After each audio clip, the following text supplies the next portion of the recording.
Begitulah Amang situasi waktu Nommensen dilahirkan di daerah Nordstrand tadi. Seperti yang saya katakan bahwa Nordstrand pada saat ini menjadi sebuah destinasi wisata dan tempatnya indah.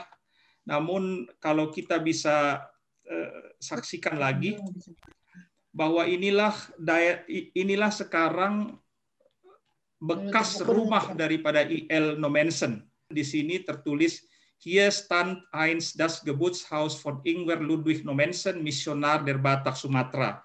Disinilah berdiri dahulu rumah kelahiran dari Ingwer Ludwig Nommensen, misionar orang Batak atau Sumatera. Seperti yang kita tahu, beliau lahir pada tanggal 6 Februari 1834 dan wafat di Sigupar pada tanggal 23 Mei 1918. Dan pada tahun 1834 merupakan tahun ketika misionaris Amerika Munson dan Liman dibunuh di Lubupining di daerah Silindung. Jadi bersamaan dengan lahirnya misionaris. Dan kalau kita melihat batu peringatan ini, maka rumah itu juga sudah tidak eksis lagi karena rumah itu dihantam banjir sekitar tahun 1900-an. Karena rumah itu memang terletak pada posisi yang strategis untuk dihantam banjir. Kalau Amang lihat dari foto ini, maka kalau kita arahkan pandangan kita ke atas, maka di balik daripada orang yang berjalan itu sudah laut. Jadi ketika laut pasang, maka biasanya itu Nordstrand akan kebanjiran. Dan ada sebuah banjir besar pada tahun 1900 yang kemudian harus menghancurkan rumah-rumah yang berada di wilayah ini, termasuk rumah dari keluarga I.L. Nommensen. Seperti yang dikatakan tadi, I.L. Nommensen sendiri lahir dari keluarga yang sangat miskin. Dia ayahnya sakit-sakitan, sehingga Nommensen sendiri sudah harus mencari nafkah dari kecil, bahkan untuk membiayai sekolahnya. Salah satu pekerjaan yang dia kerjakan tadi adalah menjadi gembala untuk seluruh ternak yang ada di Nordstrand. Jadi Nommensen sendiri memang sudah terkenal sebagai pekerja keras, dan dia juga seperti yang dikatakan tadi, karena dia sering bergaul dengan ternak, maka pada usia 14 tahun kakinya pernah patah karena diserempet oleh kereta kuda, dan itulah yang kemudian memotivasi dia untuk lebih dekat lagi kepada Tuhan karena doanya dikabulkan oleh Tuhan. Dia sudah divonis kakinya harus diamputasi oleh dokter pada saat itu, namun dengan doa, dengan ketekunan, maka ada mujizat yang dialami oleh I.L. Nommensen sehingga kakinya kembali pulih dan dia kembali bisa sekolah. Dan betul yang dikatakan oleh video tadi, Nommensen sendiri bukan tipikal orang Eropa dengan tinggi badan yang besar. Tinggi badannya sendiri hanya sekitar 1,60 meter, 1,6 meter. 2009 saya juga sangat bersyukur karena saya diberi kesempatan untuk menyampaikan khotbah di gereja St. Vincent Odenbull ini.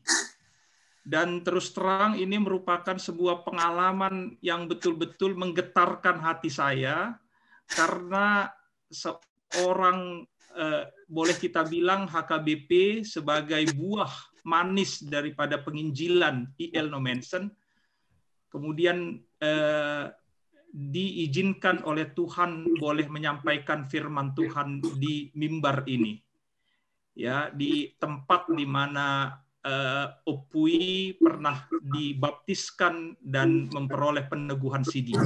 Jadi ini sebetulnya sebuah kesempatan yang luar biasa, dan saya juga mengucapkan terima kasih kepada rekan-rekan saya di MNI karena mereka mengusahakan berkomunikasi dengan pendeta Wiese, Thorsten Wiese, untuk memberikan kesempatan kepada saya berkhotbah pada saat itu. Jadi ada 3 hal yang saya sampaikan dalam khotbah saya pada saat itu. Yang pertama adalah tentu ucapan terima kasih dari kami sebagai orang Batak, sebagai warga Kristen Batak. Saya tidak sebutkan HKBP karena pada saat Nommensen bekerja belum ada HKBP. Yang masih ada adalah misi Batak. Jadi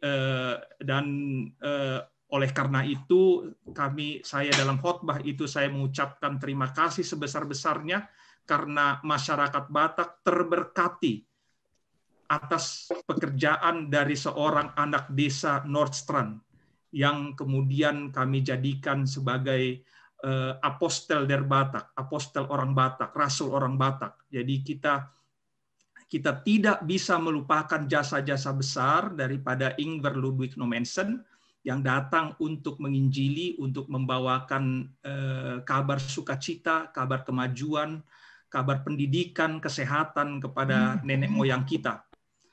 Yang kedua, saya mencatat bahwa Injil itu adalah Injil yang dinamis.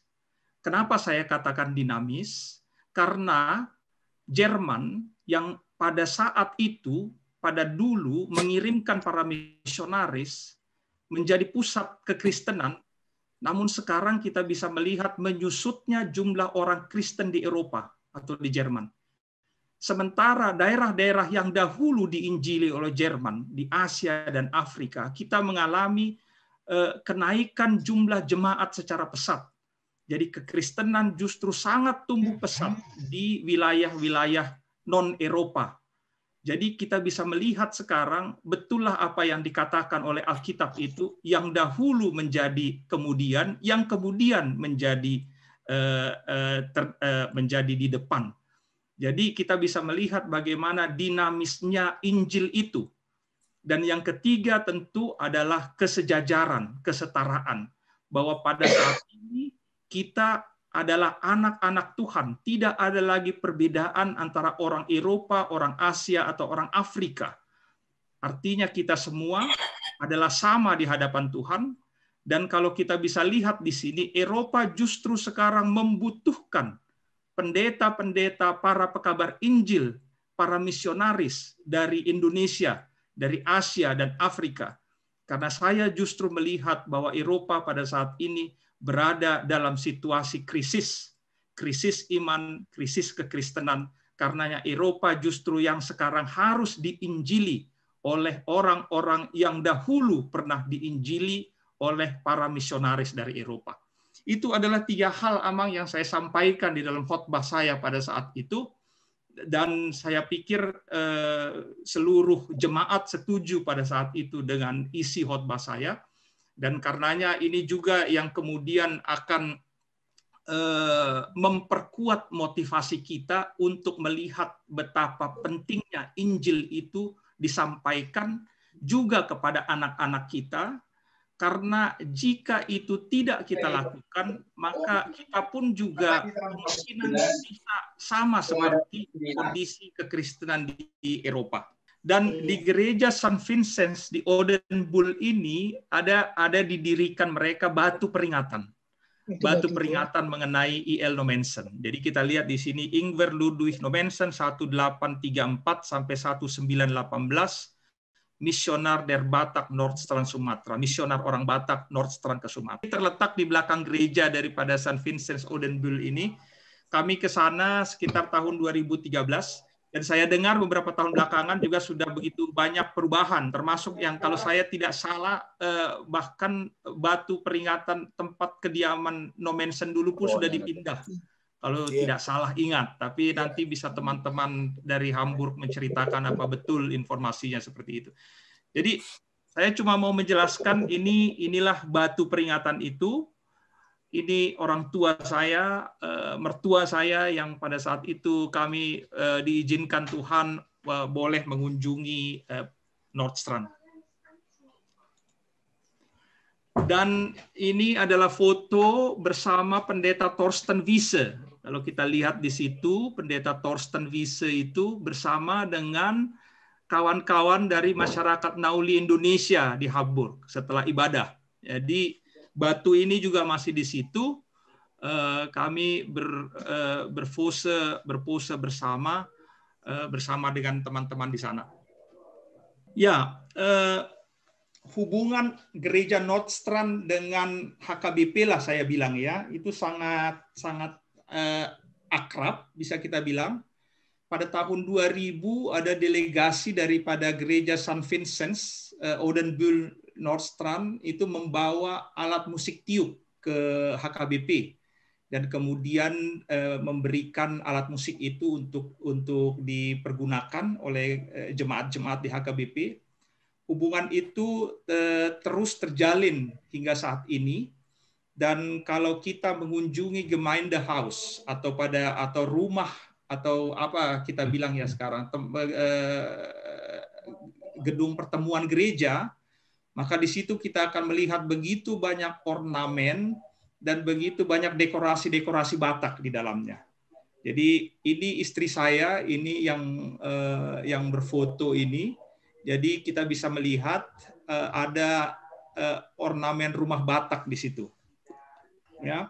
Dan pimpinan HKBP hampir semua pernah mengunjungi Nordstrand. Ini saya ambil salah satu fotonya yang saya peroleh dari sahabat saya di Hamburg, Bapak Tera Siregar, yang bersama mendampingi Bapak Sekjen HKBP pada saat itu, Pendeta David Sibuya, mengunjungi jemaat Nordstrand.